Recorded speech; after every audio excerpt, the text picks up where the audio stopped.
This episode is brought to you by Kia's first 3-row all-electric SUV, the Kia EV9, with available all-wheel drive and seating for up to 7 adults, with a 0 to 60 speed that thrills you 1 minute, and available reclining lounge seats that unwind you the next. Visit kia.com/EV9 to learn more. Ask your Kia dealer for availability. No system, no matter how advanced, can compensate for all driver error and or driving conditions. Always drive safely. Make this Christmas memorable with Goat Guns. Get the coolest miniature gun models for your collection. From historical classics to modern weapons, we have something for every firearm and hobby enthusiast. Surprise your loved ones with the gift of Goat Guns, the perfect blend of quality and detail. Shop now and spread the joy at goatguns.com. Welcome to the Human Capital Innovations Podcast, your go-to source for personal, professional, and organizational growth and development. We hope you tune in often for all things people management, organizational development and change, organizational leadership, and social impact related. Maximize your personal and organizational potential with Human Capital Innovations Podcast.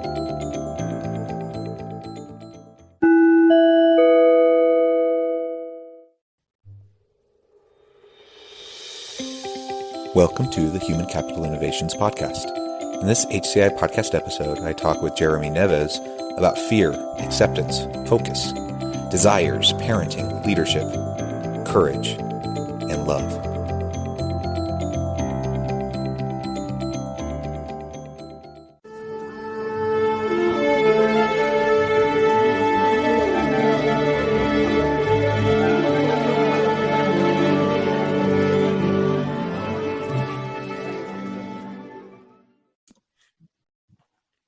Jeremy Neves, welcome to the Human Capital Innovations Podcast. Thank you. I'm excited to be here. Yeah, it's an honor and a privilege to have the chance to talk with you. As we were discussing before, starting to record in the pre-discussion, just learning more about you and learning about your company and watching some of the videos that you provided me just for some background. It was all really fascinating, and I'm really excited to have the chance to discuss with you today about the concepts of fear, acceptance, leadership, courage, and really how we can leverage those aspects from our lives and pull them back in to leading effective workplaces. As we get started today, I want to share Jeremy's bio with the listeners. Jeremy Neves, as a founder, investor, and consultant, spends his time starting and scaling businesses and teaching others to do the same. He's most known for his ability to take an entrepreneur or aspiring entrepreneur to the next level in life and business.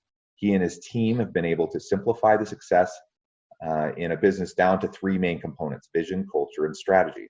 By getting really clear on these 3 components, he can simplify and optimize any business. And one of Jeremy's true geniuses is his ability to see 10 steps ahead when others can only see 1 or 2. As a leader, he founded the Xcite Satellite Corporation, which employs 1,000 plus individuals, and over a 10-year period generated over 70 million in sales. He also works as a role model. When he's not founding work on a new business, he can be found working on his other 2 passions in life, his family and saving trafficked children.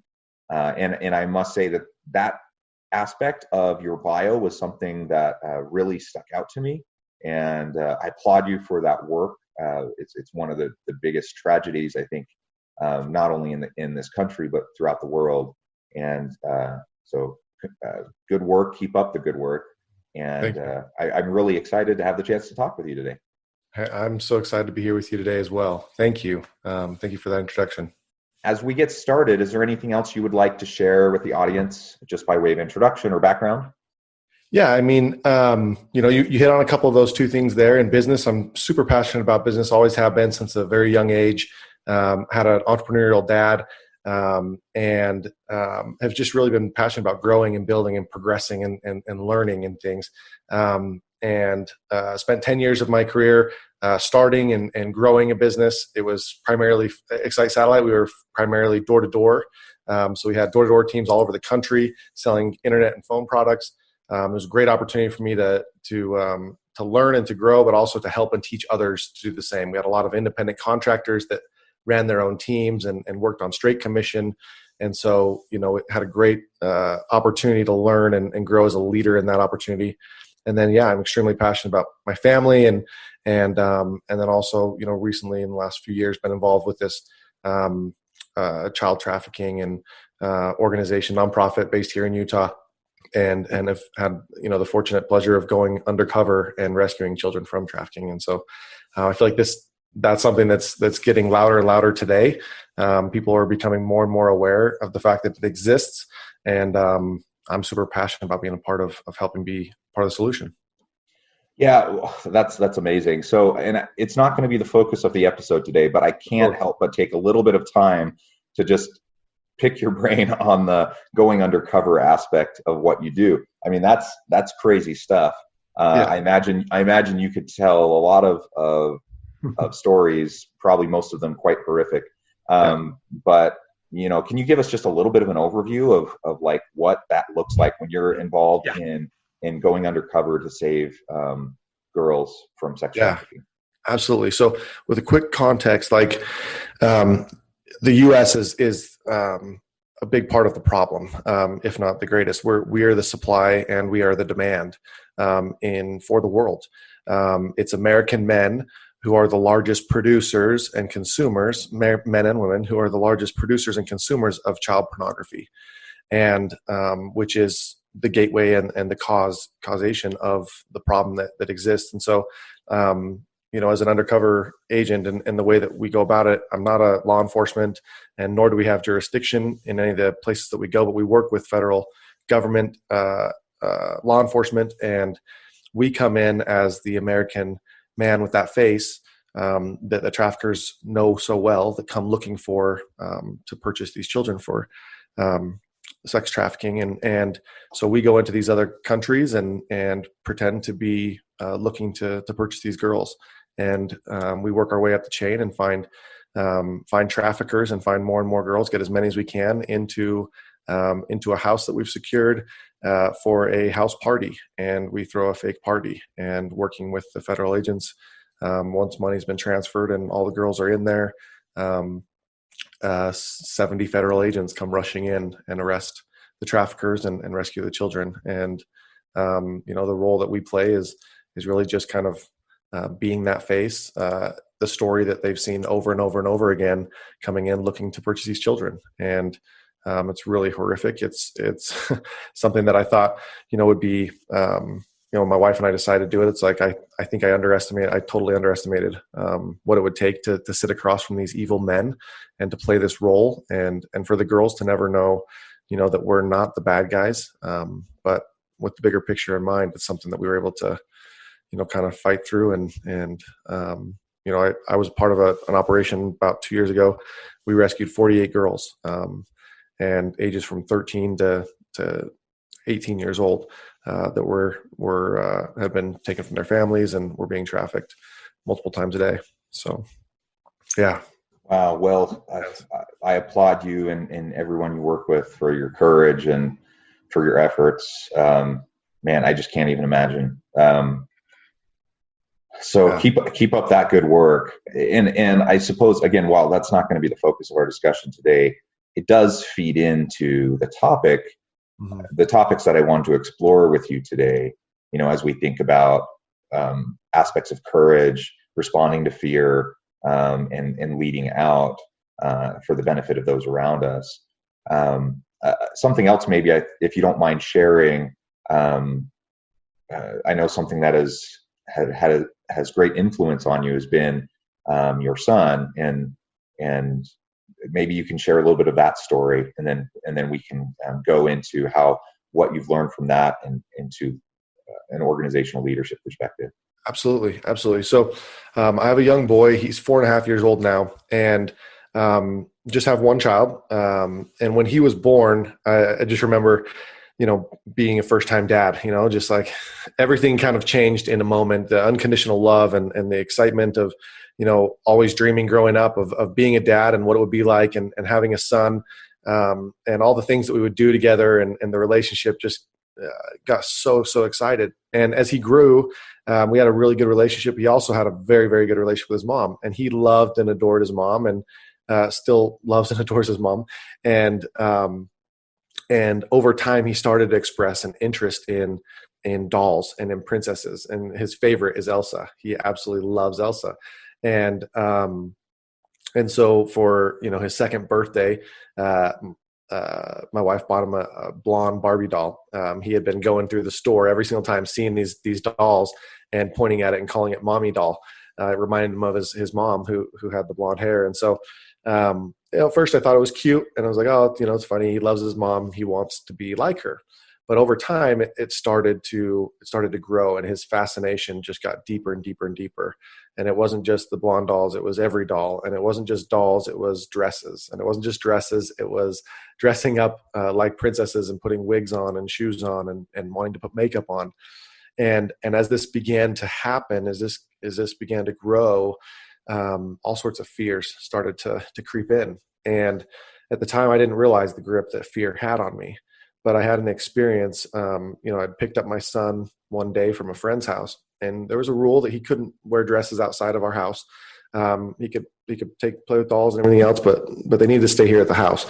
And when he'd go to other friends' house, he'd put on dresses and dress ups and everything else, and that was fine. But when I picked him up, I tried to get him to take everything off, and he threw an absolute tantrum, taking off the wig and taking off the dress and giving up the dolls. And I was embarrassed. And as I walked out of that house, I just thought, man, what do these parents think about me as a parent? What do they think about my son? And what is the chances that these kids, other kids are going to make fun of my son because this is different? And that night, I just kind of had it. I had been blaming my wife that she was maybe causing him to like these things, that if I was a stay-at-home dad, that, he would have liked cars and trucks and baseball and football like me. And I'd have the son that I had always dreamed of having. But that night I took everything. After I put him to bed, I picked up his dolls and his dresses, and I put it all into a garbage bag, and I threw it all away. And I just said, we're going to just go cold turkey. This is going to stop. And a couple weeks later, I noticed my son was being very, very aggressive towards me, telling me to go away, telling me no, hitting me and pushing me. And I started to wonder if maybe it had to do with this incident, taking away his stuff. And I flew out of town, and I met with a mentor of mine. And this mentor sat down and just said, and I explained to him what was going on with my son, and that I thought maybe it was tied to the fact of the dolls. And he looked me straight in the eyes, and he just said, Jeremy, what are you afraid of? And I said, what? And he's like, what are you afraid of? I'm like, well, I'm afraid that my son's going to get made fun of. He goes, what else?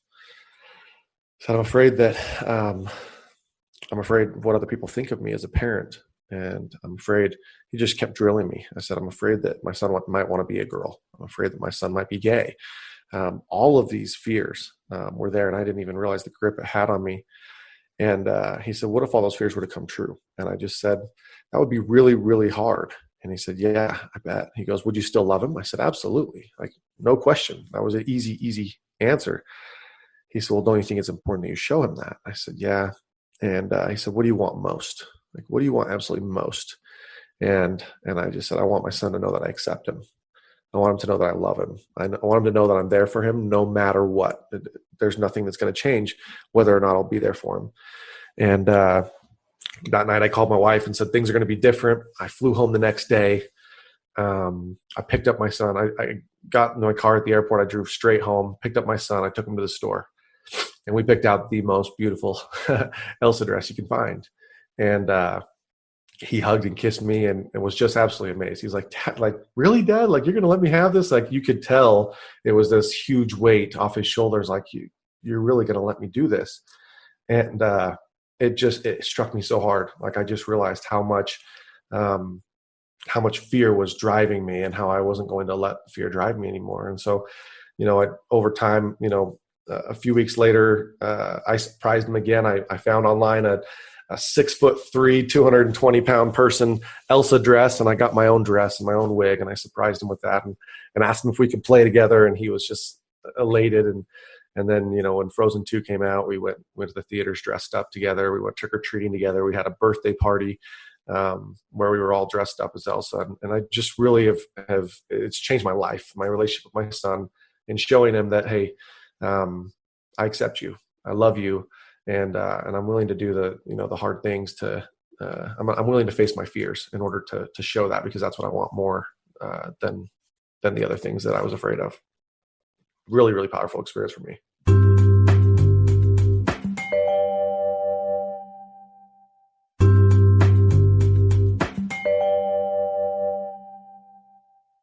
Yeah, well, thank you for being vulnerable and sharing that with everyone.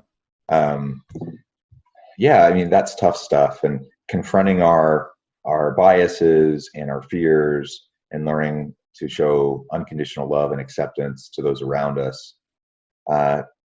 can be difficult, but it's powerful, and ultimately can drive healthy relationships. And the fear and the allowing the biases to feed into our thinking, that's what's going to damage relationships, and it's what's going to hurt our families, organizations, whatever the case may be.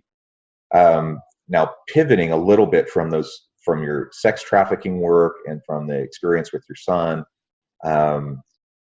those are powerful types of experiences. But I know you've had a lot of success in the workplace. You've had a lot of success starting businesses. What lessons have you been able to take from those experiences, and how have you pulled those into your leadership style and approach in working with employees in organizations? Yeah. So first and foremost, with both of them, we talk about courage. I feel like courage is not the absence of fear. It's taking action when fear is present. It's knowing and recognizing and checking in and being like, okay, yeah, I'm afraid right now, and I'm still going to take action. I'm still going to move forward. Just like in the trafficking, it's like I was terrified the night before the operation, sitting down with evil traffickers face to face with them, knowing that if one slip of the tongue, we're dead type thing. But still going because of what I wanted more. Taking action. And I think that's where, if I lead into the business world, it's, having a clear vision of where you want to go and what you want most. And when you have a vision of what that is, even though there might be fear, there may be areas of discomfort, whether it's speaking, confronting a challenge head on, having a conversation with somebody that maybe is not an easy conversation. Maybe it's correcting behavior. Maybe it's a sales call, whatever it is that somebody could have some fear around, checking in with what it is that you want most and your vision and where the company's going and what your desire is, and still taking action, still moving forward and taking that action. I feel like courage is number one. And then number two, lessons that I've learned and that apply to those is the key to leadership. And the key to leadership in my mind is trust. I feel like the old way of leadership was, either getting somebody to like you or getting somebody to respect you. Maybe fear-based leadership of like, you work for me, or you're below me or whatever else. If you want to keep your job, this is how it's going to be. But that's not long-term. That's not lasting. And that's not what's going to get the best results. When I look at the relationship with my son, he could like me, he could respect me as his dad. But until he trusts me, I'm not getting the best of him, and we're not going to go as far as we could have gone. And so for me, it's about trust. And I feel like the key for trust in leadership, and in an organization is by being open, by being vulnerable.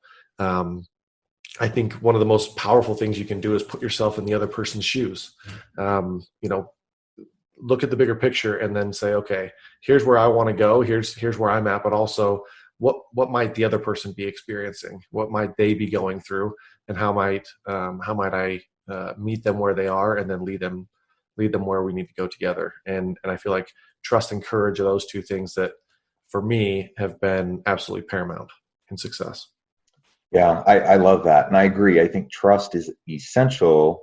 And so much of what you shared from your past experiences and how they feed into your leadership in terms of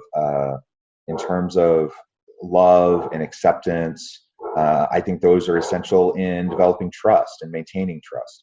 Now, obviously, in the workplace, we're not talking about romantic love. We're not talking about familial love, but we're talking about genuine interest, genuine care, genuine desire to serve those that you lead, that creates trust. That creates a sense of workplace. Maybe love's the wrong word, but it's essentially love, right? That you can count on each other. You know that you accept each other. You care for each other. That work is a safe place. Nobody's going to hold you in judgment. And really, we're all in it together to try to make this thing be the most successful it can be. Again, there might be a better word for it in the workplace setting than love, but that's essentially love. And so I think that takes vulnerability, that takes a commitment to opening transparency and opening yourself up to other people, and then authentically being with them and showing empathy towards them and serving them. 100%. I agree with you 100%. And yeah, I think love's that cliche word, and we're like, we don't want to use that in different places, but it is. It's love, it's concern, it's empathy, it's compassion. And how in an organization can we get to a place where people are encouraged to try things and to be able to fail, right? If there's this caring, if there's this concern, like there is, we call it in the different areas of our lives, we call it, in our passion projects, maybe, with undercover stuff, or whether it's at home, at business, what it all is across the board is it's culture, right? It's your identity. It's who you are.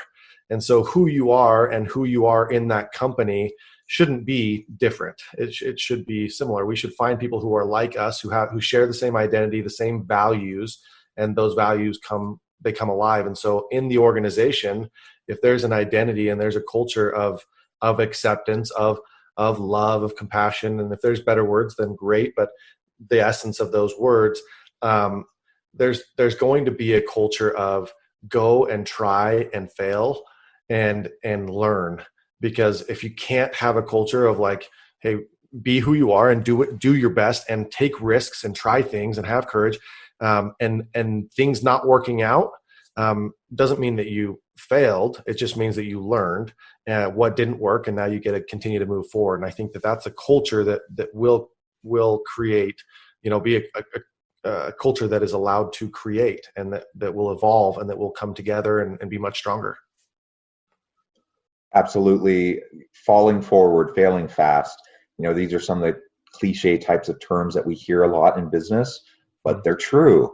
You have, if you want creativity, if you want innovation, if you want to foster a people-centered orientation in your organization, both towards employees and towards customers, you have to be safe for people to take reasonable risks and learn from those experiences. Some of them will be successful, but 9 out of 10 of them probably won't be. They'll, you try, you see what happens, and if it works, you try to scale it. If it doesn't work, you learn from the mistakes and the failure, and then you move on and you try the next thing.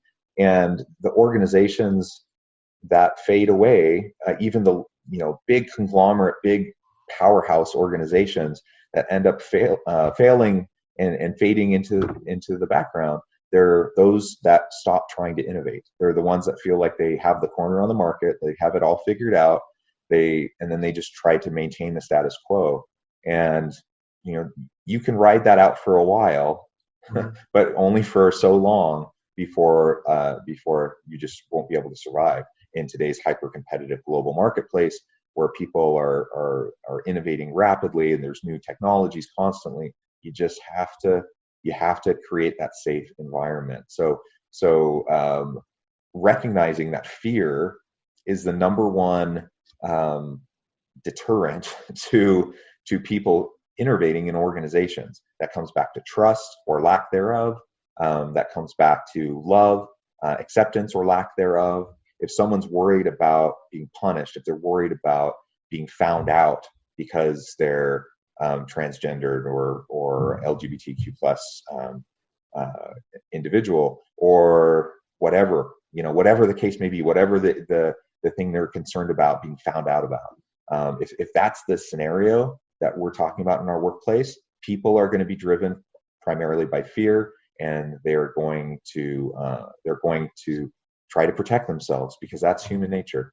And as a leader, I want everyone around me to know that I genuinely care for them, that I genuinely accept them, that they can be their authentic selves and come and bring their authentic self to the workplace. And that's going to empower them to be their best self in the workplace.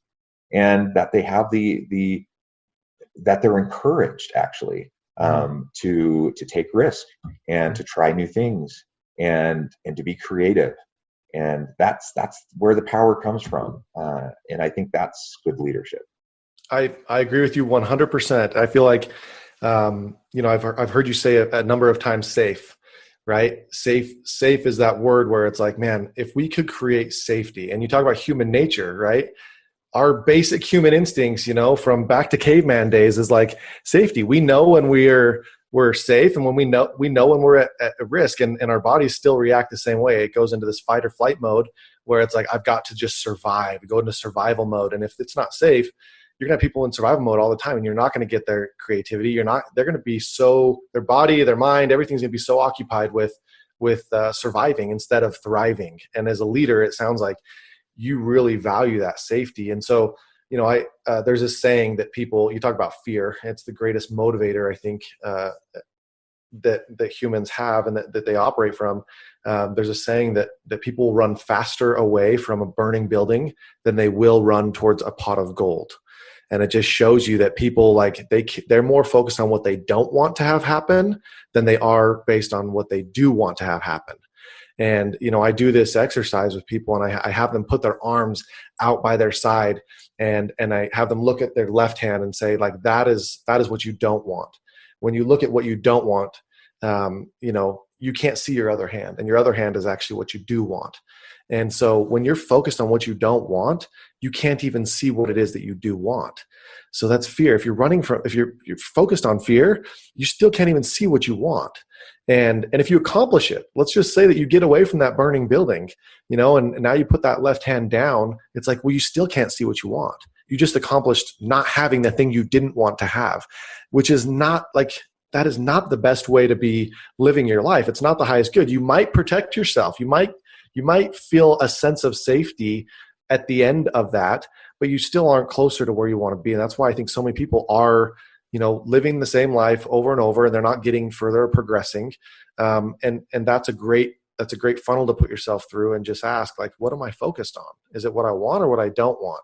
And as a leader, I feel it's our responsibility to show the way, to every single day show up and be focused on what we want most. If we want people to feel safe, well, then we need to come with a sense of safety, and we need to create safety. And I feel we can do that by going first.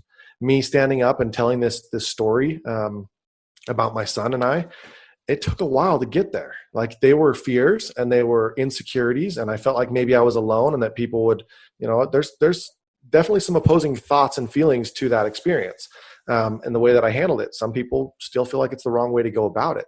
But by going there and sharing that, I open up and I give permission, which I feel so often all of us are craving, is permission. We just want someone to give us permission to be ourselves, or to say the thing or do the thing or whatever.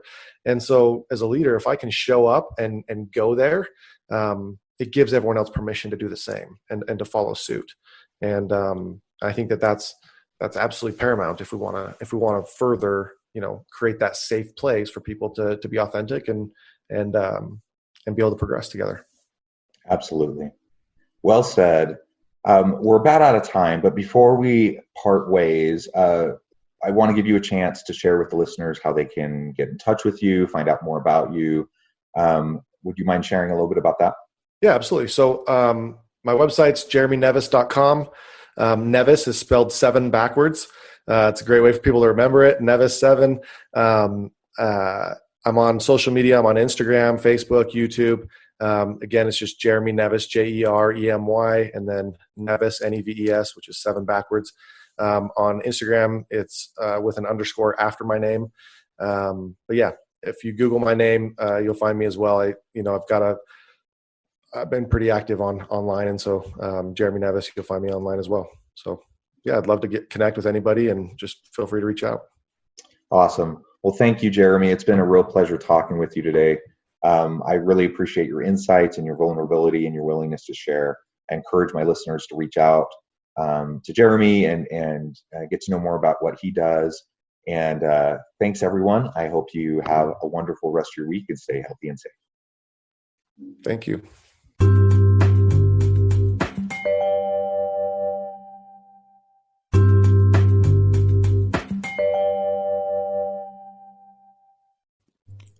Thanks again for joining us for this episode of the Human Capital Innovations Podcast.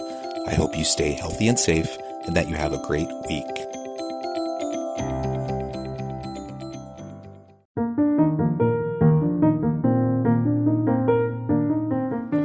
Check out our new weekly LinkedIn newsletter, Alchemizing Human Capital, exploring industry trends via original research and interviews with executives and thought leaders from across the globe.